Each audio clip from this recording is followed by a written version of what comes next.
He honere, he kororea ki te atua, he mangarongo ki te whenua, he whakaro pai ki ngā tangata katoa.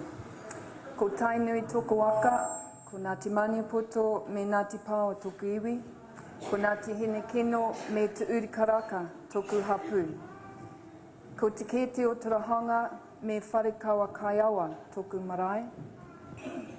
Ko Mahinarangi Forbes toku ingoa, no reira, tēnā koutou, tēnā koutou, tēnā koutou katoa. I'd like to first of all acknowledge and thank those who organised this hui, and it's a real pleasure to see so many here today. It's a long shot from when we used to go out and there would be about 5 that turned up, so must be getting serious. I'd also like to acknowledge Whaia Bonnie, thank you for the introduction, and also our matua Tam Te Paere o Tūhoi. For those here today, it's a pleasure to be here within Te Arawa. Tēnā koutou. I really am going to enjoy sharing this kaupapa because we were here not so long ago, about 3-4 weeks ago, and now we're back here again, and it's a real pleasure. So, kia ora koutou. I'm going to share with you, this kaupapa today is about something or things that were actually put in place around about the late 1700s. I'm going to share this kaupapa because it's really important to us as Māori. These are safety mechanisms that our tūpuna put in place a long time ago. They've always been there and they're actually still there for us as Māori to utilise. I'm going to go back to, as I said, the late 1700s, around the time that the whalers, sealers, traders began to come down past our back doorstep, Aotearoa. And if we just look at this map up here, all those countries were actually the countries that our tūpuna used to trade with. And around that time, 1700s, it's not only important that this kōrero has been handed down by our tūpuna, but it's also been very important that the written evidence and documentation has also been sourced. And so the early colonials, the wonderful thing is they wrote everything down. Everything that happened during the day, it was all written down as an entry of what actually happened and passed during that day. So the first colonial or missionary who was based here, Samuel Marsden, actually documented that ship repairs or shipbuilding began in the late 1700s, and the resources that were very important to them that they saw were our kauri, our kahikatea, our tōtara, that made perfect shipmasts for the shipping industry. Another resource that was important to them was our harakeke, because that made rope for the shipping industry as well. And where we are situated on this map, we are right at the very bottom. There was only 2 ways around the world, right around the top when the ice had melted, and around the bottom because there was no Suez Canal, there was no Panama Canal, and there was only right on past our doorstep. So that is why it was very important when they did come by, they saw our resources and began to stop off. In 1805, England won the Battle of Trafalgar, and England being right up the very top of the globe, we wonder how we had anything to do with it being right at the very bottom. But in actual fact, it is documented that our timbers, our native timbers, were used and as shipmast, built into the shipmast, and because they were tall, straight, they could pull their sails up higher, they outsailed the French and the Italian. From that point on, England became the mistress of the seas. And this whole thing is about trade. This whole relationship that our tūpuna began with other countries around the world was about trade. In 1831, one of our ships was confiscated from the West Indies. At this point, it was the 3rd ship that was confiscated, and a group of ariki travelled from Aotearoa up to England and met with King George IV. Because of the relationship that was going on at that time, the ariki asked King George IV what could be done about the fact that one of his British admirals had confiscated our ship And so King George IV agreed that he would gift a flag. Now the design of the flag was actually designed by our tupuna, and it was one of 3 designs, but the actual mandate of that flag meant that our ships, when carrying them, would have free access to every British port throughout the world under King Henry VIII Charter. King Henry VIII Charter goes right back to the first herb and spice trade throughout the world. And from that point on, we had access to every British port with trade by carrying this flag. The flag that was gifted or chosen was actually a flag very similar to this one up the back, but instead of white around the red St. George cross, it was actually black.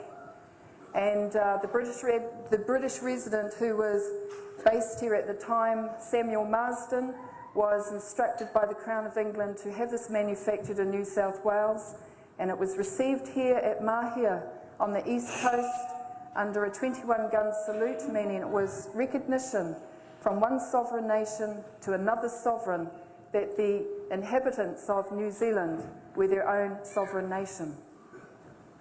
The colours that were actually carried on the flag or carried on our ships beforehand were colours from this giant prehistoric eagle called Hokioi. And the colours from this is a red, a dark blue, black, a gold and a white.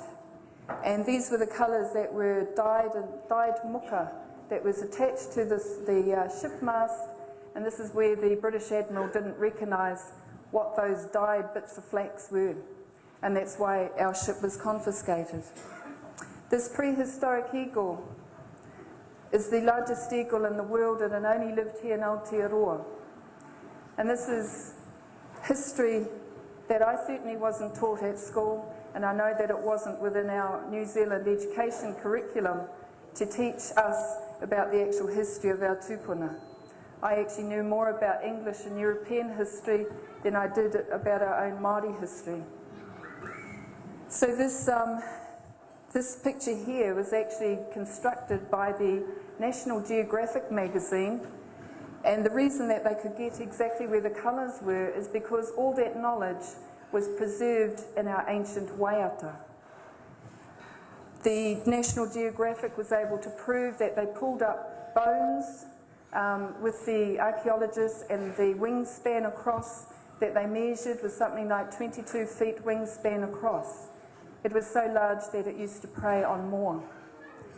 When we shed this kōrero and took it down to Waipounamu and shared the same kōrero with Waitaha, they were able to take us to the ancient sacred spots where they showed us this big craggy rock where this Hokioi used to live, and the measurements that they had on the bones that remained within their hapu iwi was that it was 33-foot wingspan across.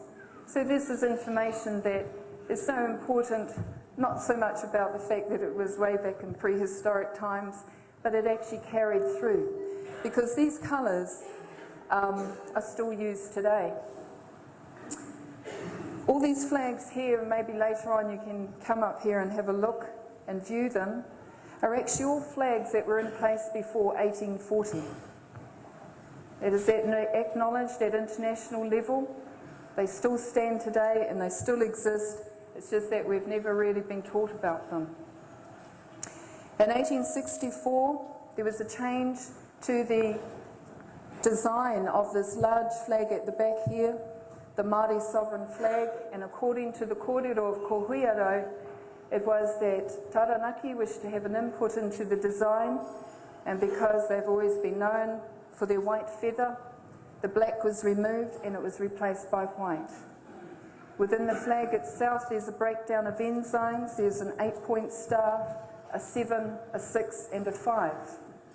And the 8-point star represents Māori sovereignty, protected by whakapapa.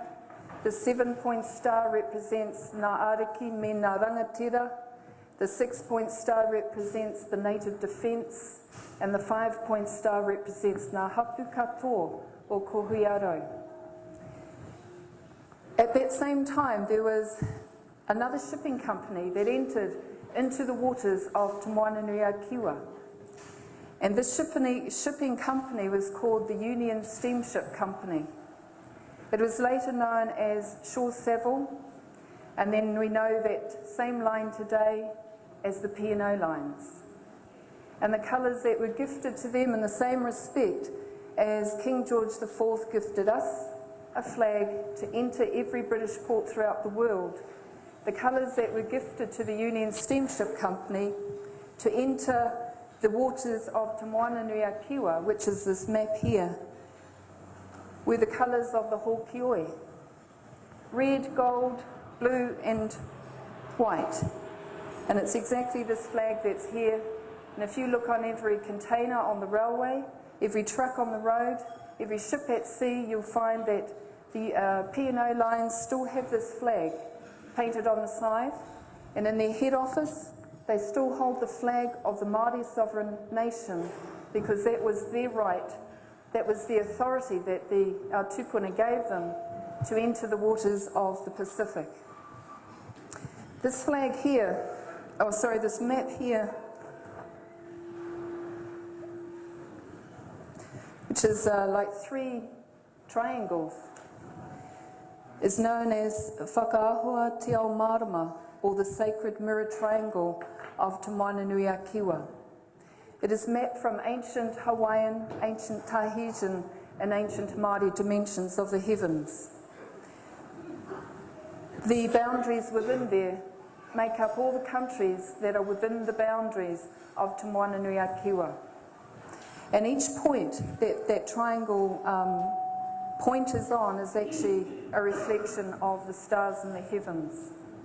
And this area here is what the Union Steamship Company was allowed to enter into, carrying the mandate and authority from the colours of Hōkioi.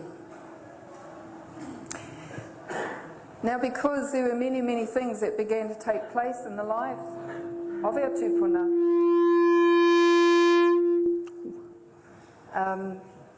it was really important that they all got together. The reason being is that not only was there threat and concern for Aotearoa, there was also a concern for every country within the Pacific or within Te Moananui-a-Kiwa. The reason being is that the north was coming down through the south, and it was important to begin to protect the whenua, protect the resources for the future generations. And so there was a gathering at a place called Okoroere, which is not far from here. It's where the hot pools are. I think there's a pub and a golf course here at the moment. But it has a very historical background. Sometime during the 1500s, it was when Mahinarangi from Ngāti Kahungunu, Ngāti Porou, was coming through to meet with Tūrongo of Tainui. And on her way, she was hapu, and she stopped and she gave birth to Raukawa at Okoroere. And through that, and there's much history and evidence that the United Tribes used to meet at Okoroere. And so in 1808 is where the Ariki Rangatira got together and they formed a structure called Te Runanga ko Huiarau, meaning the gathering of the hundreds, or gathering at large. And it was through this that they saw that there was going to be an exploitation in the future of our whenua and of our resources. This is the first structure of a parliament, and it was set up way back in 1808. It was set up in 2 parts. It was an upper house and a lower house. The upper house being known as Te Whare Wai Hautapu, and it is totally unpenetratable by government. It is also unpenetratable by any other sovereign around the world. The bottom whare, known as Te Whare e Ruru I o Huhanga, is operated totally by hapu. Without the bottom, the top doesn't work. Without the top, the bottom doesn't work. It has actually just been dormant in recess since 1947. I'd like to just briefly go through these because it's very important that this history here actually covers everything within a nation. These boxes, and I know down the back you won't be able to read what's actually in them, but I'll just read out to you what they are. On this side there is a whare here called Te Moananui a Kiwa, and it actually represents all the ariki within the countries of this boundary on this map, Te Moananui a Kiwa. Way before 1840 there was an exchange of contractual treaties within these different nations, and the reasons being they were uniting in order to protect the whenua and resources in the future. So Te Moananui a Kiwa actually sits in this whare, in this upper house of this ko Huiarau. Te whare te karere represents the archives that belong to the Māori nation. And it is really important that we're aware there are three main archives. There is Te whare te karere, there is the House of St James in England, and there are the archives within Parliament within New Zealand. And I'd like to take our attention to this precious taonga, which is actually a photograph of what they call the Mandate Treaty. It is the only one that holds the seal of Queen Victoria, the seal of Waikato Tairua, who was the taipuru at the time of 1840, and the seal of Governor Hobson. Governor Hobson's signature and a witness to his signature. Te whare te karere represents the seal of Waikato Tairua. The House of St James in England represents the seal of Queen Victoria, and the seal of Governor Hobson represents the archives here in Parliament in New Zealand.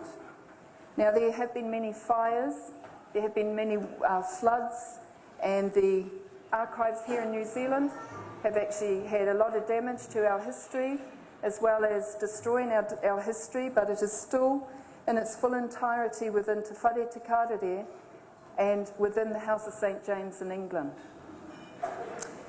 Te whare taonga represents the whare that houses all the contractual treaties. All those countries there exchange contractual treaties with our sovereign nation. And those contractual treaties still exist today because they were at sovereign level. And so long as there is a descendant of that sovereign line, then that contractual treaty remains.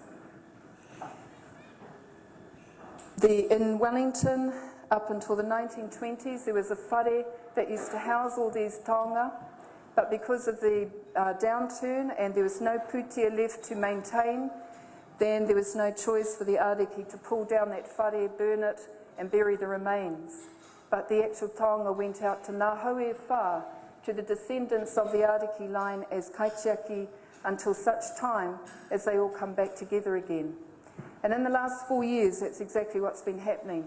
These taonga have all been coming back to one venue. Te whare whakaahua is the House of Authorities on behalf of the Māori nation. This Mandate Treaty would be one of those taonga. There is another important taonga which is called Te Awarangi Nui o Mokoia, and it is the free carriage of Westminster, which allows us as the Māori nation to go direct to the Privy Council via the Crown of England. And the history has always been there, that our tupuna, our ariki, didn't go through the colonial system that was set up.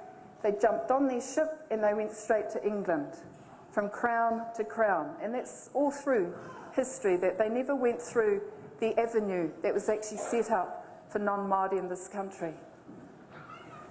There are many other taonga that represent the authorities on behalf of the Māori nation. Te whare tairua represents a sovereign line. It is protected by whakapapa and it cannot be changed in any way. Te whare Native Internal Affairs looked after health, education, housing and welfare. And Te whare Awaroa was the first bank ever set up here in Aotearoa, and it was the Māori Reserve Bank. It was set up in 1808 up in Kororareka up north, but I'll go more into that history when I get to that point.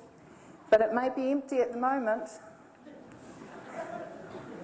but I'm sure it is absolutely protected and still in place for the Māori nation to utilise. It is the Māori Reserve Bank.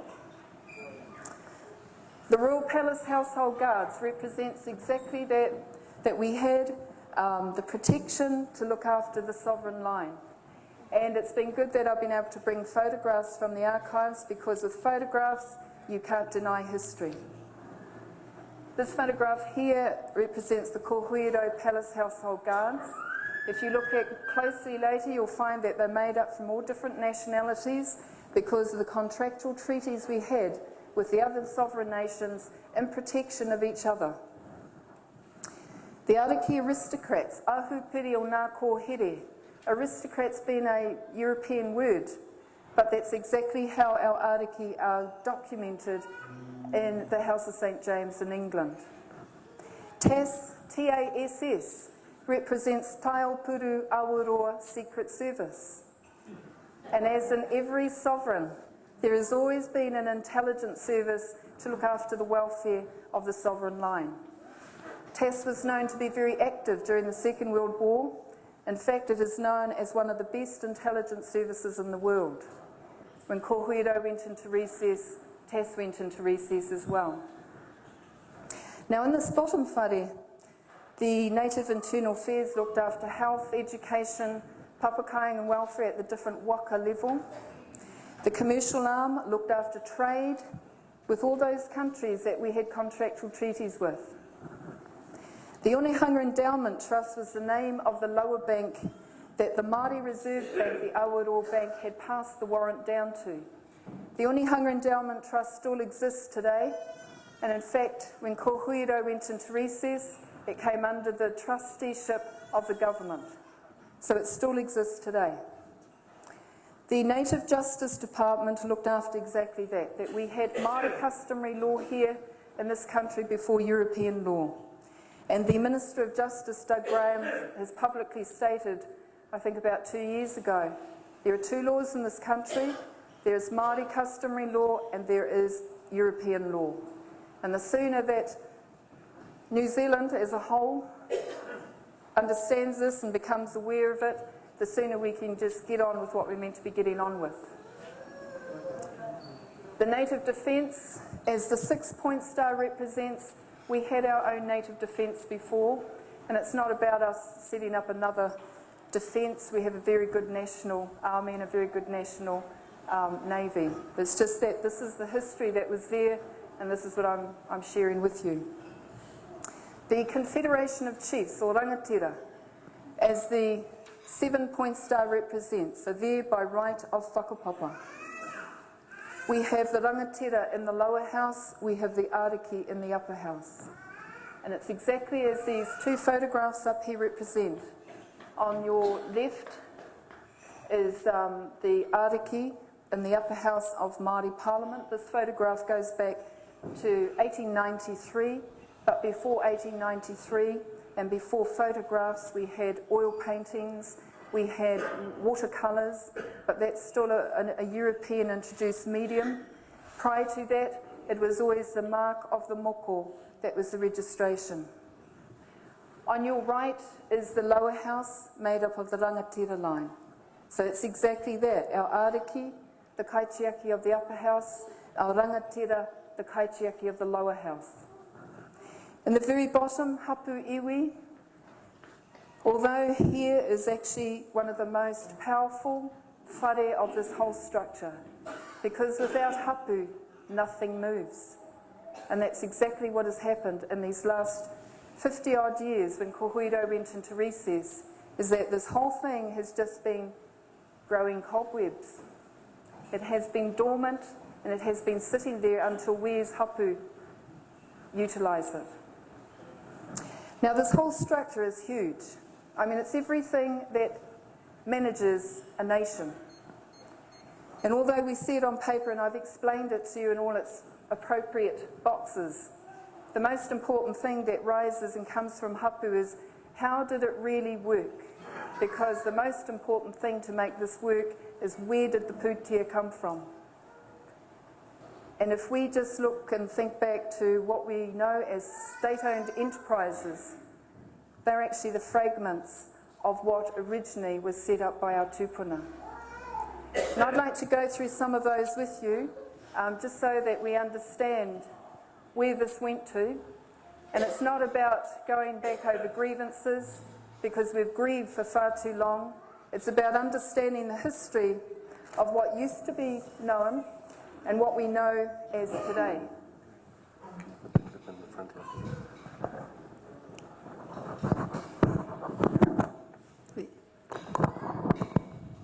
Thank you. Okay. Is that better? Okay. One of these ventures that were set up by our tūpuna was known as Te Karere. It was also known as the Māori Messenger. It later became known as the Native Mail, and it was divided into two, being Native Telegraph and Native Post. While it's in red is when it's in ownership of Māori. When it's in blue is when it became absorbed into the colonial government. This time frame takes us up to about the late 1880s, only 40 odd years after Te Tiriti Waitangi. 1840, prior to 1840, European introduced diseases, the common cold, the measles, tuberculosis wiped out thousands of our tūpuna.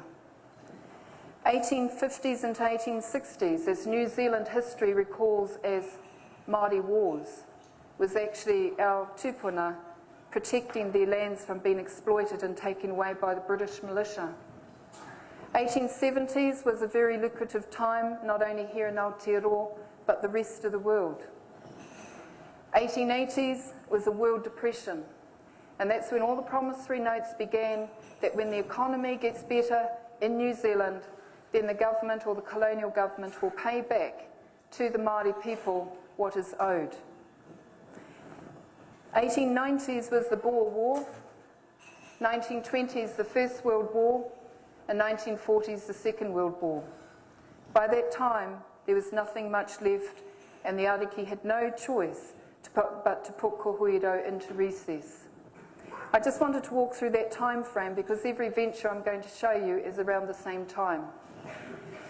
The Native Telegraph became known as New Zealand Telephone Exchange. There was another branch of it that was set up, and it was known as New Zealand Radio Broadcasting. Telecommunications came from New Zealand Telephone Exchange, and today we know that as telecom, mobile, radio telephone, satellite and beacons. From New Zealand Radio Broadcasting became known as Radio New Zealand, and then much later down the line, TVNZ.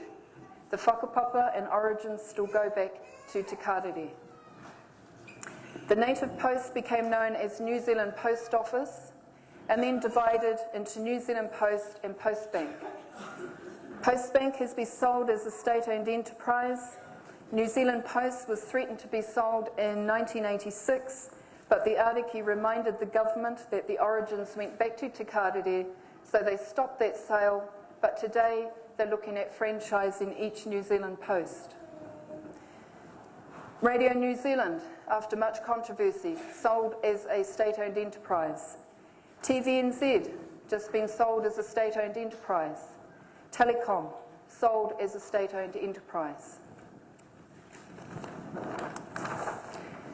Another venture our tūpuna set up was known as Native Couriers. And it was known, we had our own native shipping, we had our own native transport. It is proved that we had this flag that allowed us free access to every British port. In the back of the British registered ships is actually all the names of our tūpuna, the names of the ships, the names of the ports that they were registered at, which proves that we definitely had our native shipping, and they weren't just little ships, they were 3 and 4 master trading ships.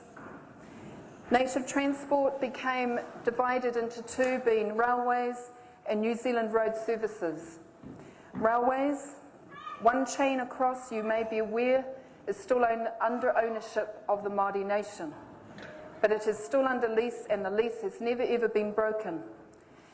However, all the rolling stock on top of the railways has been sold as a state-owned enterprise for around 400 million, including all the buildings, but the land underneath is still leased. Right throughout the North Island and the South Island, the lease still remains at $1 a year.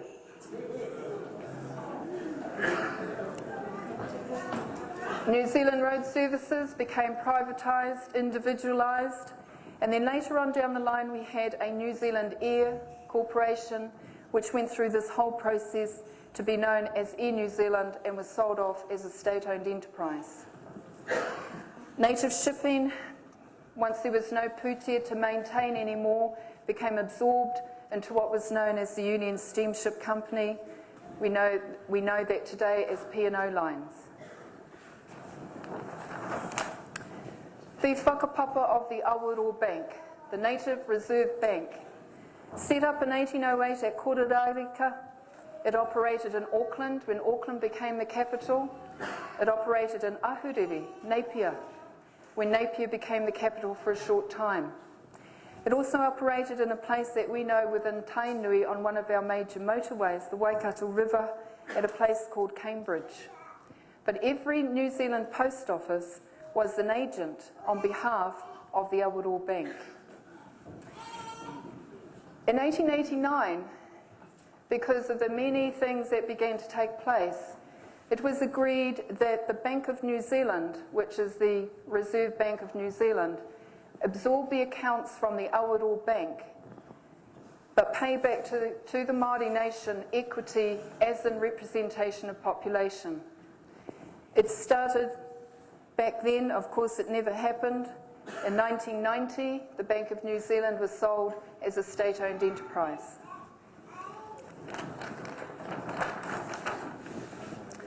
The whakapapa of Māori-owned land leased to the Crown. Really important because there were millions and millions and millions of acres of Māori-owned land leased to the Crown. The same land is what we see every month in a pānui called Crown-owned land with Māori interest. It was agreed then that the government would pay to the Māori landowner 6% of the value of the land. But the 94% would go into a land bank, and this is exactly where our land bank began.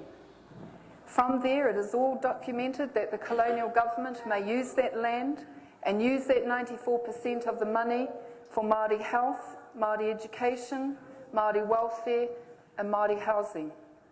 And that's exactly what was set up. Native hospitals, native schools, native housing, and timber mills, because it came under health, education, housing and welfare. The timber mills became defunct once all our forests were felled. There was nothing left. Native housing, papakainga, became known as Māori housing, then it became known as state housing, and then it was known as Housing Corporation, and that's been privatised off. Native hospitals and native schools are still there, but they're actually being transferred into European title.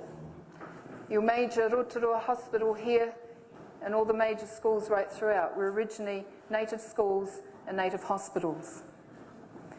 From this land bank, there were huge ballots of land runs leased to buy to European. The majority of the South Island was made up like that. Every hydro dam is built on the land from the land bank with the money from the 94%. Acquisition lands which were taken for return servicemen lands and defence lands, taken from the land bank, and when the return servicemen lands were no more, they were actually gifted to the return servicemen for their lifetime. And when that return serviceman had passed on, then that land was to go back into the land bank to the original Māori landowner.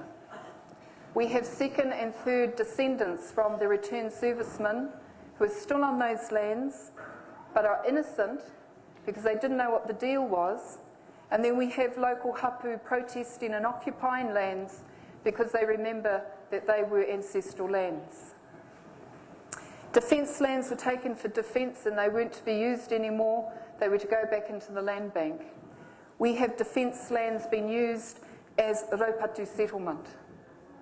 And again, it's take from that original landowner and give to someone else. Forestry, right through this country, we have huge tracts of forestry. Not far from here, you have the largest man-made forest in the world, or in the southern hemisphere.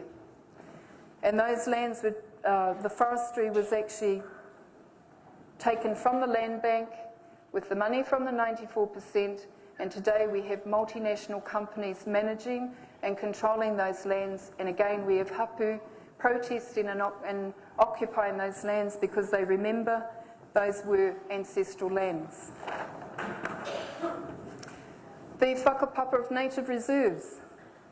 Native reserves came about by every legal purchase of land that the Crown did make. And they did make some legal purchases. 10% would be walked out by the hapu and kept aside as native reserves. Where these native reserves used to be is where the native villages were, where the favourite hunting grounds were, where the favourite fishing grounds were. And then alongside that, under the New Zealand Settlement Act, was set up townships. Today, the fragments of these native reserves are what we know as parks and reserves, regional parks and docklands. Department of Conservation. The whakapapa of wastelands. 1840, Te Tiritia Waitangi. 1841, the first wasteland was passed and put in place. Wastelands was determined by any land that hapu iwi weren't living on were wastelands. But it was from these wastelands that our major resources, our forests, our minerals, our gold, were taken from what is known as wastelands. The same land is actually what is tossed between government and local government. And we have hapu jumping up in the middle trying to take back what belongs to them.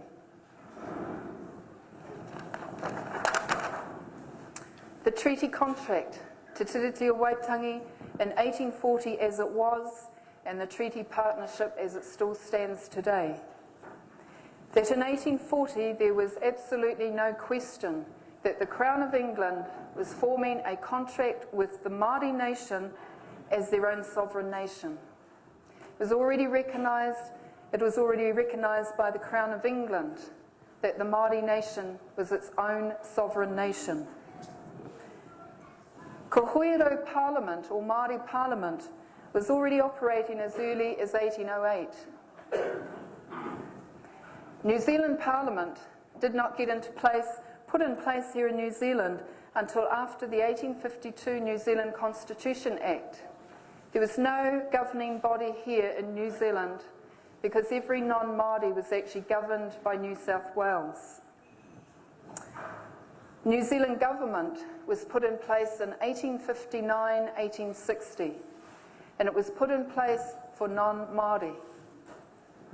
It was already recognised and accepted in the 1852 New Zealand Constitution Act that Māori were already governing, managing their own affairs, and that it's actually in there, the New Zealand Constitution Act, which is an imperial act, protected by a letter of patent, means that no government can change that particular act. However, in 1987, there was an amendment to that act, and if you look through it, you'll find there's absolutely nothing in there that is Māori issue in there. It is only the part that proclaims to European or non-Māori that has been amended. It has not been touched. A general electorate was set up, and it was set up for a tribe that became a legal tribe in 1840 called Ngāti Wikitoria. Ngāti Wikitoria, the descendants of England, Scotland, Wales or Ireland. And anyone else who came within New Zealand and was naturalised after 5 years became part of Ngāti Wikitoria. The manu that was gifted to Queen Victoria, the same as this manu here, is known as the manu of the Taopuru. Within each of our hapu, within each of our iwi, we have a symbolic manu, bird, because that has always been very, very important to us as Māori. The manu that was gifted to Queen Victoria at the time of the treaty was the kotuku, the white heron. And if you look on government buildings today, you'll see a kotuku, a heron, white heron. Queen Elizabeth II today is still acknowledged as the lone flight of the white heron. And so that has always been known, it is still documented, that this bird, this manu, was gifted to Queen Victoria at that time. Now, if you think about how many of our New Zealanders who have migrated here from overseas since 1840, and it's 1999 today, you'll find that all those that actually make up Ngāti Wikitoria are a much, much larger population and majority than those who are represented as Māori electorate. In 1867, because of the many legislations that were being put in place in order to alienate our lands from us, it was important that our tupuna saw there had to be some monitoring in the New Zealand government or New Zealand Parliament. So in 1867 we had our first 4 Māori seats within New Zealand Parliament. It is 1999 and we've just got our 6th Māori seat.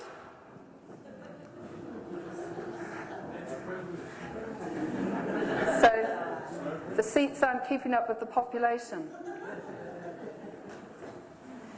We have a right as Māori to be on the general electorate or the Māori electorate, because the Māori electorate was only set up not too long ago. We have many Māori on the general electorate, we have Māori on the Māori electorate, and we have Māori out there who just given up with the system and they won't register at all, and I don't blame them. However, we had to test this. We tested it all the way through to make sure, is this what our tupuna really meant? Because I have only ever heard that our tupuna were brilliant. And at the time that they were setting up and agreeing to a treaty, it didn't happen on the 6th of February 1840.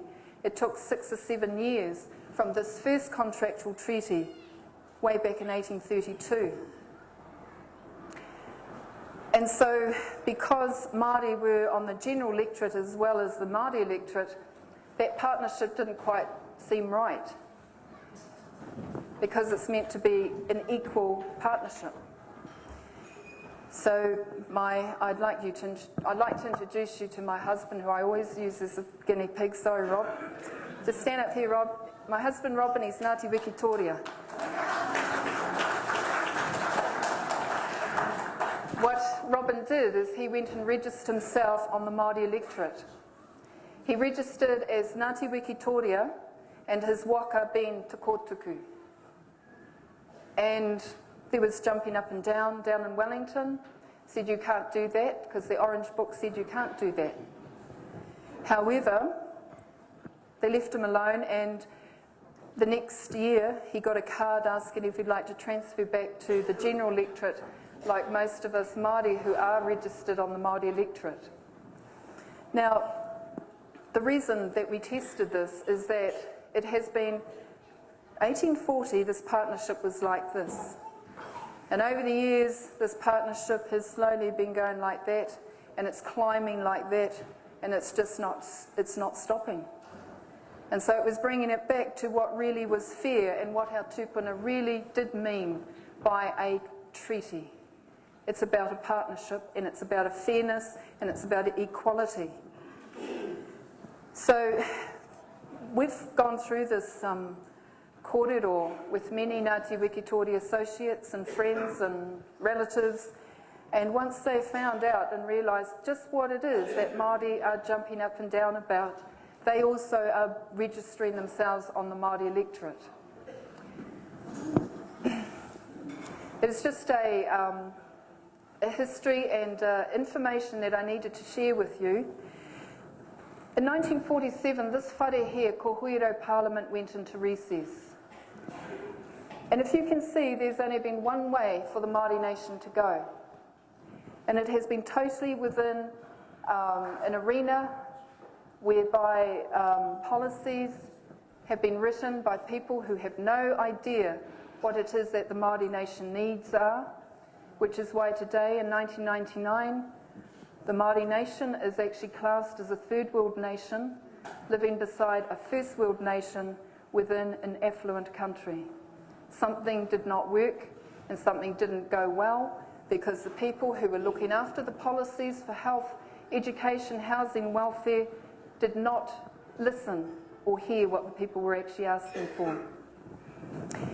On the 28th of October 1997, this box here, Ko Huiarau Parliament, came out of recess. And the reason that it came out of recess is because I mentioned that the most powerful whare out of this whole structure was hapu. And this whole thing had to be picked up and reactivated by hapu.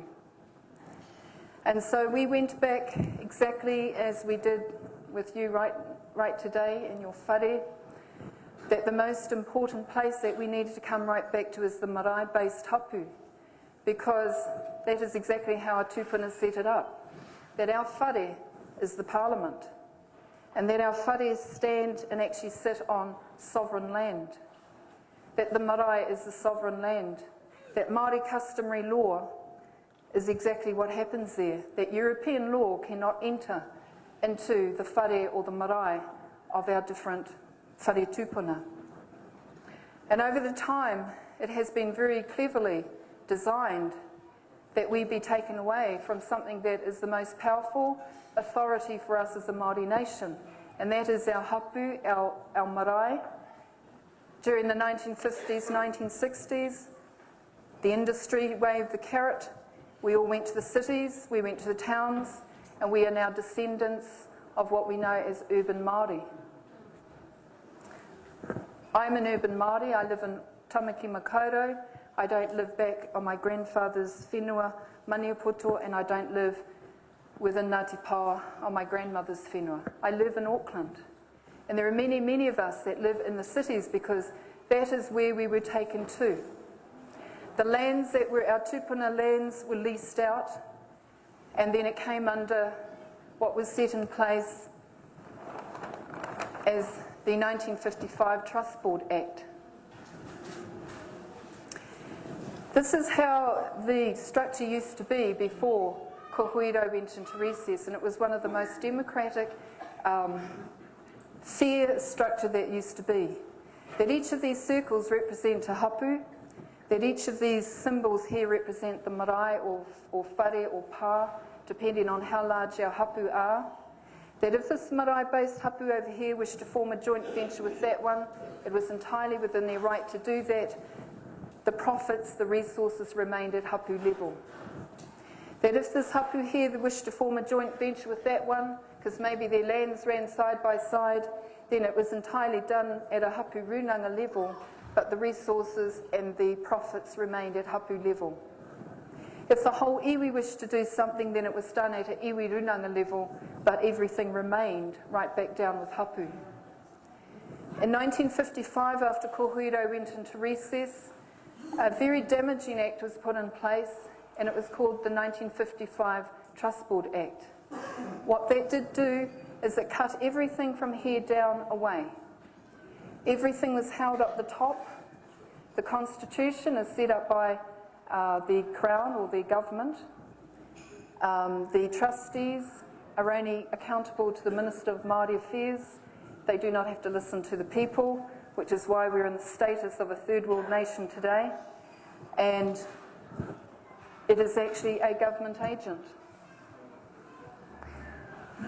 What has happened, of course, is over many of the hapu who have been disenchanted with what is going on. It had been put through by many, but I'll let you know the way that we utilised the free carriage of Westminster and took it directly to the Crown. Although Ko Huiarau had gone into recess, it means in recess, it's not shut. There was one whare that was left open, and it was the ariki ahupiri o ngā kōhere. And we utilised the free carriage of Westminster and went through that way. And just in a simple term, it was like this. We went from hapu through this access that was still there to the Crown of England, who then informed New Zealand Parliament to put certain things back in place. Because the whole move towards phasing out the 1955 Trust Board Act was not through the aroha of the MPs in there. In fact, they all jumped up and down. It was actually from a higher order that came down.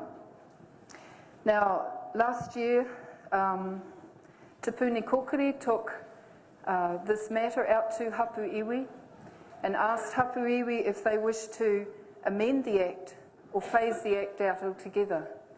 And we all put the submission through and said, "Ngā hapu katoa, phase the Act out, we don't want it, we want to go back to what our tūpuna originally had structured." And we are aware that by the year 2000, which is only a few months away, the 1955 Trust Board Act is phased out, and it is up to the Hapu Iwi then what they wish to do. So we've had many organisations being set up called runanga. And really what it was a group of people over here, and the Trust Board's moving over here, calling themselves a runanga, with the same constitution that holds everything up the top. So the hapu that we have been associating with and sharing this kaupapa was about it's the perfect time for hapu to set back up their hapu runanga and keep the empowerment right back down with the people. And that's exactly what we have been doing over the last few years. I'd like to just take this part into the next arena because, yes please, it really brings us up to where we are at right today. And I needed to take us through that history so that we see that the authorities that were in place way back then are still there for us to utilise as a Māori nation.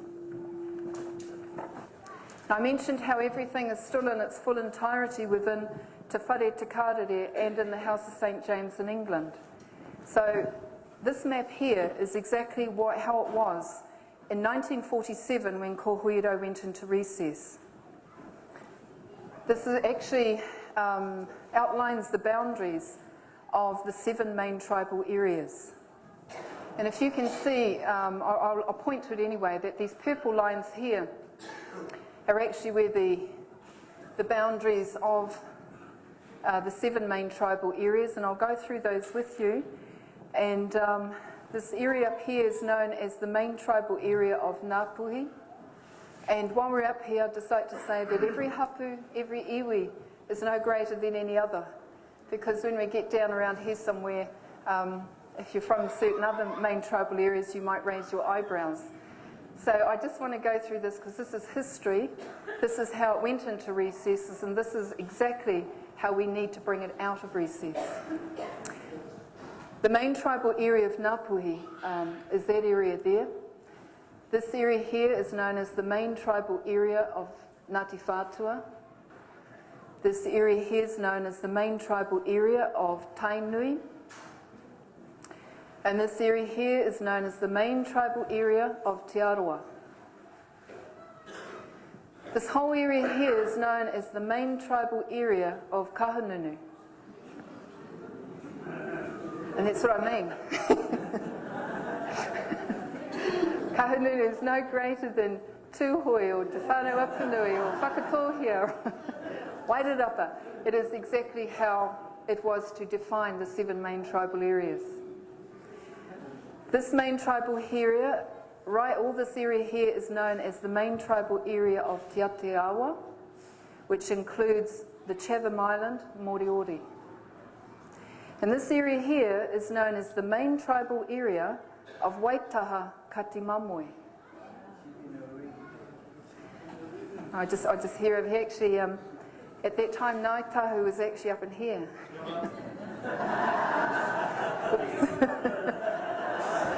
A little bit better.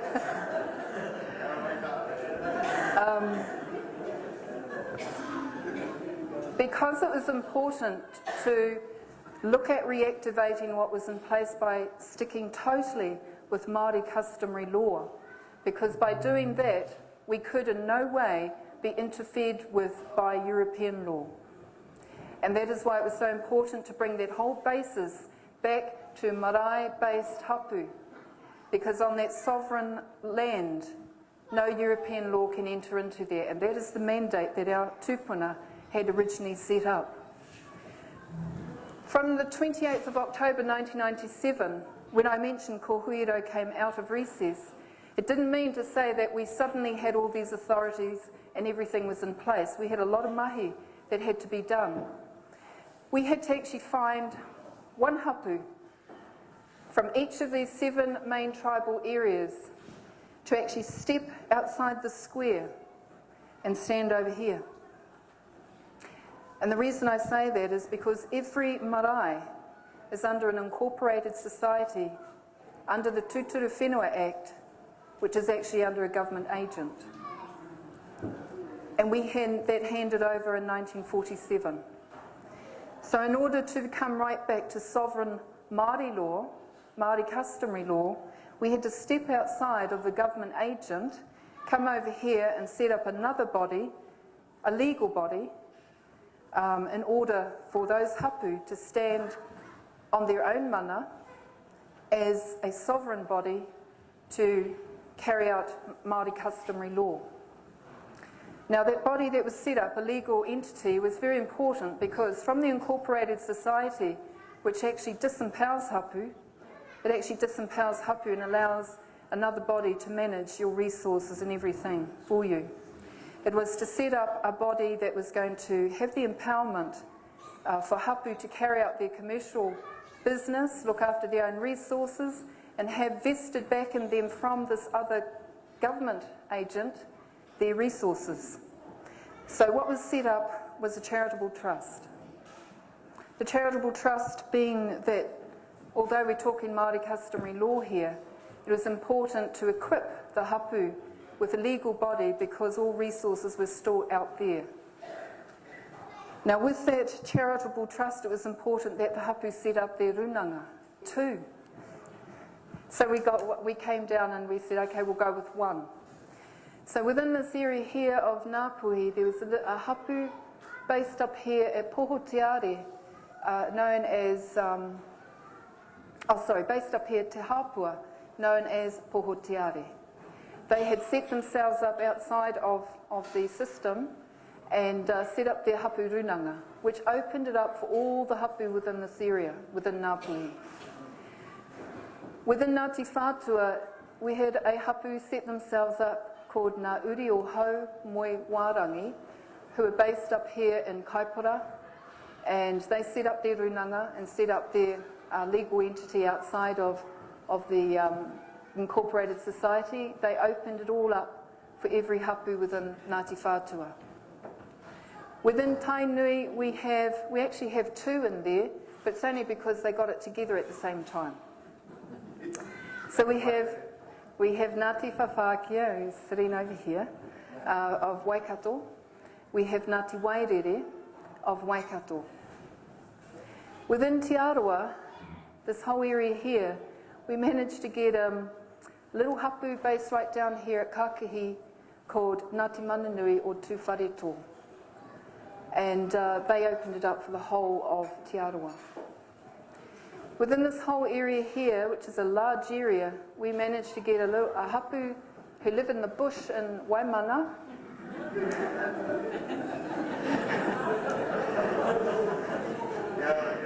Called Ngāi Tamatuhira or Tūhoi. And by doing that, it opened up for the whole of all these areas here. Within this whole area of Te Atiawa, a little hapu based here called Ruka Ruka ki Te Atiawa. It's actually based on the Hifi track. They don't even have a whare, they have a stone.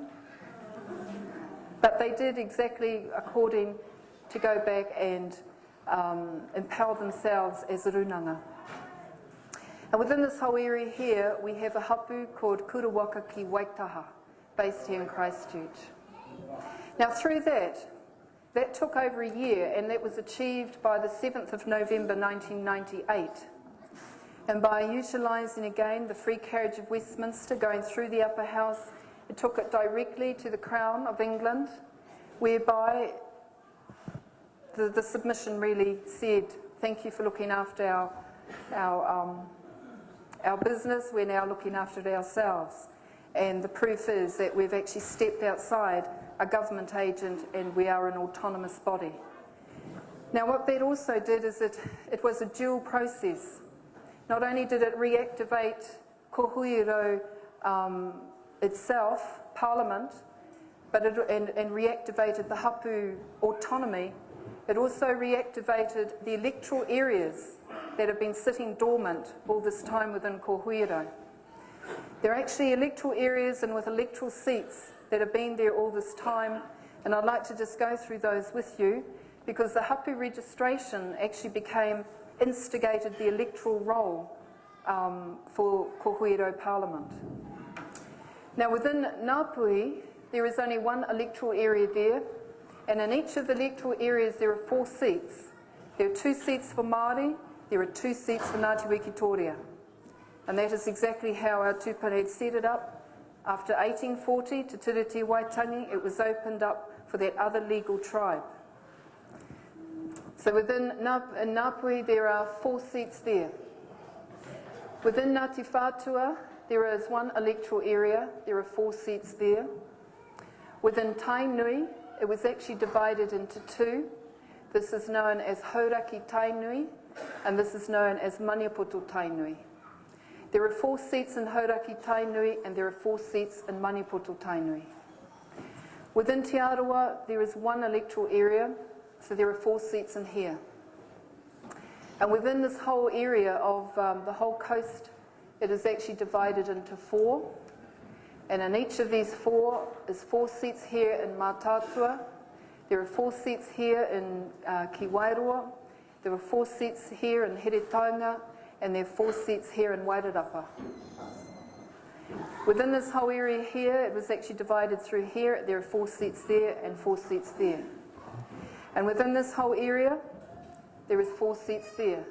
There are actually 48 compulsory electoral seats that have been sitting dormant within ko Huiarau, and through the hapu that took that through on the 7th of November 1998, it instigated the electoral roll, which opened up for every hapu right throughout the land and every New Zealander, the electoral areas within ko Huiarau Parliament. I'd like to just go through a time frame that we've been working with, and I know that although many here have never ever heard of ko Huiarau, we've really tried to get this kōrero out. But we haven't been too successful, but as of last week, it was wonderful because Te Karere covered 2 of our hui, and it's now getting out, and it's good to see someone here today as well. So we have been trying for a long time to get this out to the people, and we have been boycotted. From the 7th of November 1998, it took it through to another time frame, which is right up to the 26th of June 1999. What that period did is that it allowed an appeal from the Crown of England. It allowed for a period of reappeal, and all that passed, which meant that by the 26th of June 1999, it was totally legal and had gone through.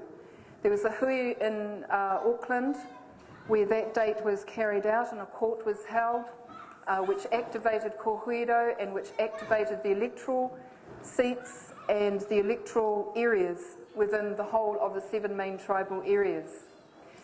A warrant was then passed on the 28th of June calling on the 7 main tribal areas to put forward their nominations for candidates.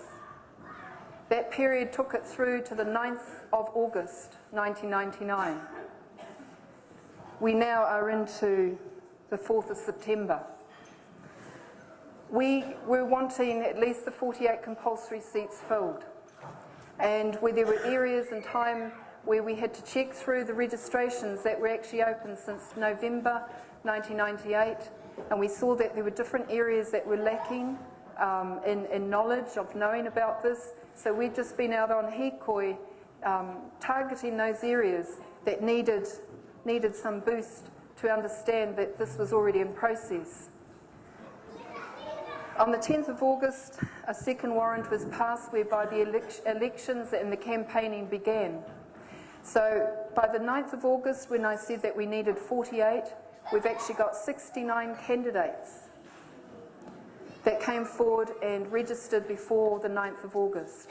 So it is now in that period right now of campaigning. The elections is actually on the 18th of December 1999. The publication of that will be on the 26th of January the year 2000. And by March 2000, Ko Huiarau Parliament needs to be up, filled with all members of Parliament to be running side by side with New Zealand Parliament.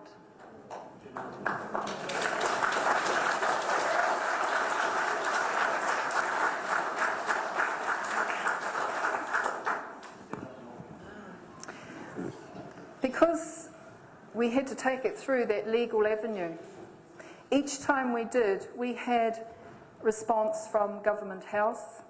So what I'm saying, this is not treason. It is totally what was history, it was in place, it used to operate, and it is there for us to pick up. It is history, it is authority, because it was in place before 1840. On the, after the 26th of June, sorry, where are we? No, after the 7th of November 1998, the submission went directly through to the Crown of England. Copies were sent to the Governor-General here in New Zealand, as well as to the Prime Minister. So they have copies of all those hapu. They have all their names there, so they know who's who. They are totally aware of what has been happening. On the 27th of January 1999, we got a letter back from the Government House saying that the Governor-General has asked me to acknowledge the receipt of a copy of your submission to reactivate the Ko Huiarau Māori Parliament addressed to the Executive Council of Te Runanga Ko Huiarau. After the 26th of June 1999, and the second submission went through, whereby the whole structures were set in place by the hapu, by the runanga that were going to be set up in the 7 main tribal areas. Another letter came back from Government House saying, I am writing to acknowledge the receipt of your submission to Te Whare Ahupiri o Ngā Kōhere. It would be helpful to know whom you have sent this submission, since this would determine how Government House should deal with it.